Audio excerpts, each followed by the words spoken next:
Seigneur, tu m'as parlé, tu m'as dit où je dois être. Papa, tu m'as guidé, tu m'as dit où je dois partir. Papa, tu m'as orienté. C'est l'apôtre Ange Michel Exaucé de la Maison des Vainqueurs. Pourquoi la Maison des Vainqueurs? Notre particularité ici, c'est le rachat des vêtements. Le rachat des vêtements. Nous avons été tous vendus. Nous avons été tous vendus depuis la création. Qu'est-ce qu'on appelle le vêtement? Le vêtement, c'est la gloire naturelle que tu as. C'est un vêtement, mais tu es spirituel, tu ne le vois pas. Et par ton vêtement physique, on peut avoir accès à ton vêtement spirituel. Par ton vêtement physique. Quelqu'un peut prendre ton pagne.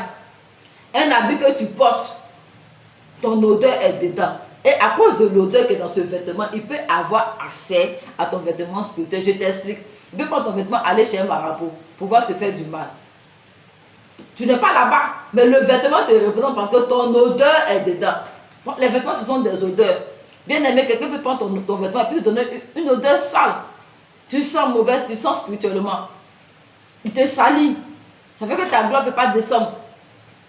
Tu fais des fois où tu vois que tu es nu, tu es déchaussé en songe. Tu es nu, tu es déchaussé en songe, c'est que quelqu'un a pris ta gloire. Une fois que tu fais un songe que tu es déchaussé, c'est que ton foyer va avoir un souci, ton travail va avoir un souci. Quand tu es déchaussé en songe, retiens ces deux choses-là. Tu es déchaussé en songe, c'est que ton foyer va avoir un souci, ton travail va avoir un souci. Quand tu vas pied plat.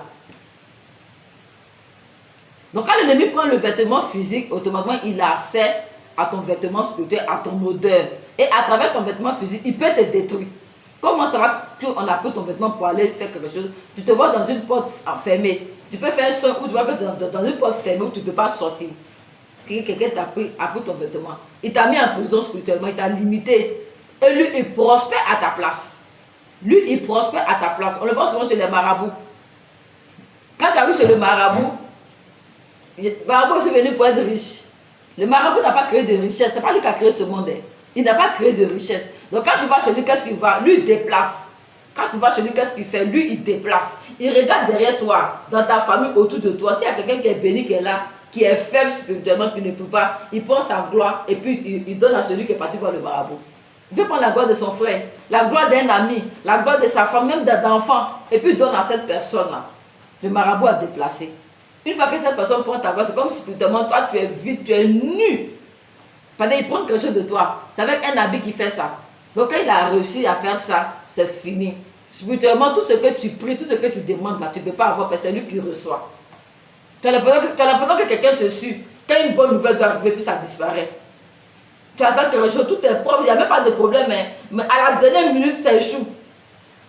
Il te suit spirituellement pour prendre tout ce qui est comme bénédiction qui doit t'arriver. Il te suit pour t'arracher ça. Tout ce qui est comme bénédiction qui doit t'arriver, lui, il récupère ça. C'est ce qu'on appelle le vol de vêtements. Voilà. Dans la Bible, il y a plusieurs vêtements. Les vêtements sales, ça c'est le péché. C'est différent de vol de vêtements. Quand on dit que quelqu'un apporte ton vêtement, c'est que quelqu'un profite à ta place. Quelqu'un jouit de ta gloire. Quelqu'un profite, il prospère à ta place. Donc c'est ce ministère que Dieu nous a donné, le rachat de vêtements. Le rachat de vêtements. C'est ce ministère que Dieu nous a donné. Tu as pu racheter ton vêtement, tu es sauvé. Voilà. Tu as pu prendre ton vêtement, tu es sauvé. Quelqu'un tient ton vêtement, il faut l'arracher ça. Il faut récupérer ça dans sa main. C'est ce que nous faisons dans ce ministère. C'est ce qu'on appelle la maison des vainqueurs. Il faut être vainqueur. Voilà. Ne laisse pas quelqu'un prospérer à ta place. Utilisez-toi ta gloire. Tu te mets dans une prison et lui prospère à ta place. Et tu pries, il n'y a pas de solution. Tu pries, il n'y a pas de solution. Tu persévères dans la prière, il n'y a pas de solution. C'est ça fait ton rachat de vêtements. C'est ça fait ton rachat de vêtements. C'est ça récupérer tes vêtements. Que ta gloire soit sur toi. Dans nos vêtements se trouvent nos gloires. Dans nos vêtements se trouvent nos odeurs. Ta gloire doit être sur toi. Ton vêtement doit être sur toi. Le ministère que Dieu nous a donné. Amen. Donc fais un effort. Pour cette année qui vient de commencer, nous sommes dans le premier mois. Fais un effort pour faire ton rachat, pour récupérer ta gloire, pour posséder ce qui est à toi et posséder l'année. Que l'Éternel te bénisse au nom de Jésus.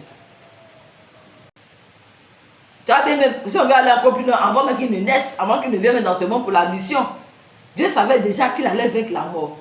Parce qu'il est venu pour ça. Donc déjà la couronne qui t'attend est déjà là. Elle est réservée pour toi. Personne ne va prendre ça. Elle est réservée pour toi. Tu ne la vois pas, mais Dieu l'a déjà gardée pour toi. Ton arrivée est certaine. Dieu l'a déjà gardée pour toi. Ça y est, là, ça t'attend.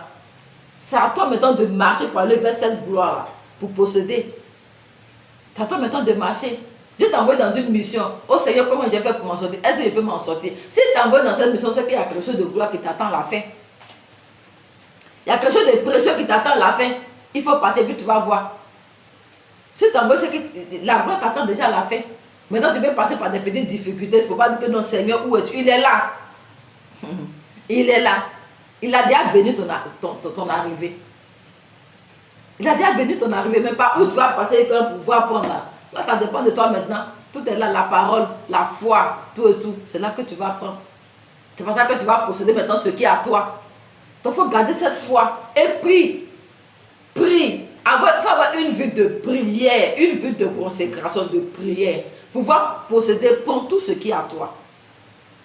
Jésus même passé son temps à prier. Tu as une mission accomplie, ce n'est pas la prière, tu peux accomplir ta mission. Tu dois aller pour ce que Dieu t'a dit, on dit que tu es béni. Tu ne vas pas cette bénédiction, qu'est-ce que tu vas faire? Ce n'est pas la prière. Ce n'est pas la prière. C'est ce qu'on appelle la foi, la prière. La foi vient de ce qu'on entend, ce qu'on entend vient de Dieu. Et qu'est-ce que veut dire la foi? On dit c'est une ferme assurance. Et une démonstration. Voilà. Tu as la ferme assurance de ce que tu espères. J'espère me marier, c'est ça. Mais ce qu'il faut démontrer que tu vas te marier. Il faut démontrer que tu es déjà marié. Pour une femme qui attend un enfant, une prophétie vient dire que madame, tu vas prendre bientôt un enfant. Tu seras bientôt enceinte. Déjà, comment s'appellent les vêtements de cet enfant-là? Demande déjà qu'il est là. Comment s'appellent ces vêtements? Comment s'appelle ton trousseau? C'est la foi qui fait peur, qui fait trembler. Amen. Dieu a le projet de bonheur pour nous tous. Ça, c'est déjà là pour nous tous. Ton arrivée est bénie. Tu n'es pas dans ce monde en vain. Tu es là pour entrer en possession de ton héritage. Donc, tu es béni. La bénédiction, c'est pour nous tous. Maintenant, comment faire pour aller prendre? Comment faire pour aller prendre? Ça, c'est dans ta main. Si tu crois, tu vas prendre. Si tu as une vie de prière, tu vas prendre. Si tu es positif, tu vas prendre. La foi, quoi? Déplace les montagnes. Déplace les montagnes. Déplace les montagnes. Donc, entre l'arrivée et le départ, c'est la vie de prière, la vie de consécration, la vie de foi. Sinon, nous tous, nous sommes bénis. Personne n'est maudit. Maintenant, si toi-même tu prophétises des paroles de bénédiction sur ta vie, sinon, nous tous, nous sommes bénis. Voilà. Tu es béni. Une maladie vient, ce n'est pas ta maladie. Il ne faut pas t'attribuer cette maladie pour dire ma maladie. Non. Dans la Bible, il n'y a pas une maladie qu'on nous a attribuée. Donc, ce qui vient qui n'est pas pour l'Éternel, ne prends pas. Ce qui vient qui n'est pas pour toi, ne prends pas. La maladie peut se tromper de chemin, puis elle peut tomber sur toi. Toi, on t'a promis quoi? La bénédiction. On t'a promis quoi? La guérison, la prospérité. Autrement, tu dis cette maladie, tu t'es trompé de chemin, quitte ici. Tu vas partir. Tu lui dis, tu t'es trompé de chemin, ce n'est pas ici. Toi là, ce n'est pas ici, tu t'es trompé de chemin. Il va quitter. Il va quitter. Amen. Voilà. Donc Dieu a des bons projets pour ton arrivée. Il a les bons projets pour ton arrivée. Dieu n'a pas fait venir quelqu'un dans ce monde pour qu'il soit dans la souffrance, dans la désolation, dans le malheur. Non, non, ça n'existe pas. Il a les bons projets pour ton arrivée. Et ton arrivée est bénie.